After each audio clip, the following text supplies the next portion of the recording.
Ну, что ж, видимо, других слов эти так называемые партнеры не понимают. Тогда мы выразим нашу серьезную обеспокоенность этой ситуацией. Что скажите, Сергей Викторович? Это очень мощное и продуктивное заявление с нашей стороны. حالا به کمکت نیاز دارم برادر عزیزم. تو کشور بزرگی داری و آدمهای زیادی توش زندگی میکنن. و هر جا آدم باشه چیزهای زیادی هم هست برادر عزیزم. Чего проблем?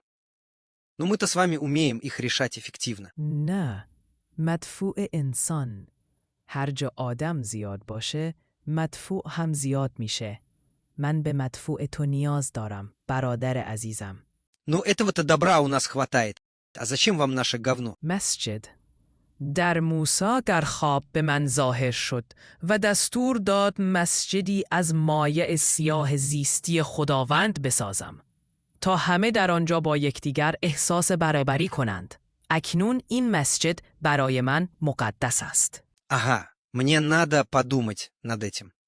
Только никуда не уходите, я сейчас перезвоню.